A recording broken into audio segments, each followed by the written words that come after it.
Bonsoir et bienvenue au Palais de la Miniature, un palais hors norme habité par des êtres mesurant 54 mm de haut, des figurines de plomb. Normandie Première vous propose de suivre les différentes étapes de leur fabrication.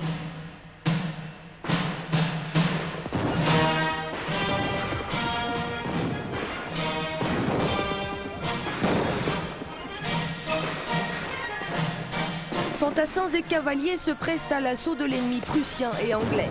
Nous sommes le 18 juin 1815, au cœur de la bataille de Waterloo qui provoqua la chute de Napoléon. Dans ce décor de résine et de bois, les 3000 soldats de plomb semblent prendre vie.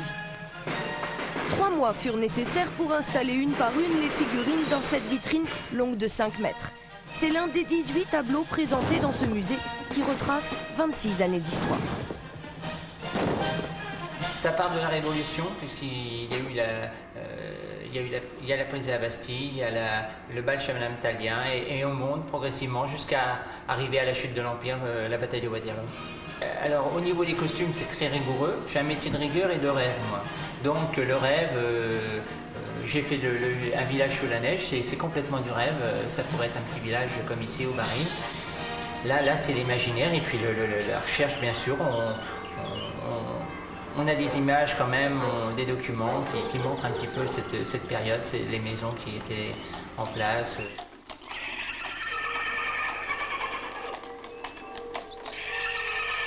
Le musée jouxte l'atelier. C'est ici que sont fabriquées les pièces constituées d'un alliage de plomb et d'antimoine. Claude Alexandre est l'un des derniers créateurs de figurines de plomb. Il y a 20 ans, il quitte l'orfèvrerie pour se consacrer à la fabrication de miniatures de plomb, un métier en déclin. Je voulais faire quelque chose de différent avec mes connaissances et je suis tombé en admiration devant les costumes du Premier Empire. Donc je ne suis pas un passionné de militaire, je ne suis pas militariste, mais je suis un passionné de costumes. Les costumes, pour moi, c'est de la vie, c'est des couleurs, c'est de la sculpture. Je suis sculpteur avant tout.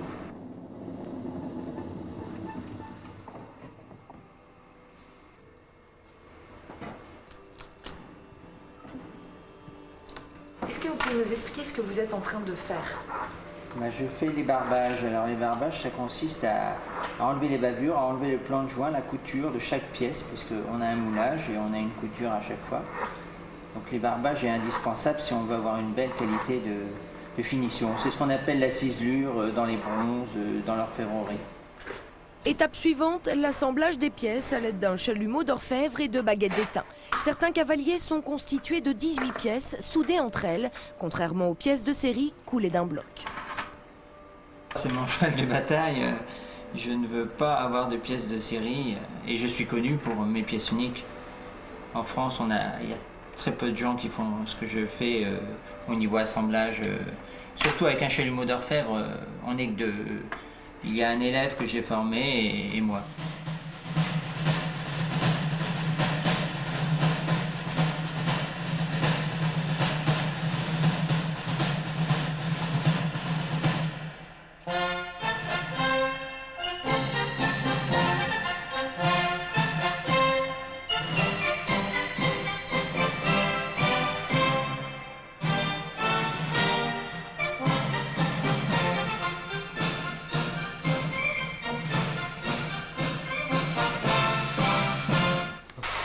Les premières figurines de plomb sont apparues en 1785.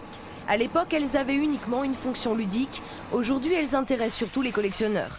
80% d'entre eux s'attachent d'ailleurs à la période Premier Empire. Je me suis spécialisé sur le Premier Empire justement pour avoir une bonne documentation. Et là, c'est nécessaire. On n'invente pas, on ne recrée pas l'histoire, on ne recrée pas les costumes. Cette dernière étape, celle de la décoration, est sans doute la plus minutieuse. La peinture acrylique est appliquée en différentes couches superposées. Un visage peut ainsi être composé de 8 couleurs.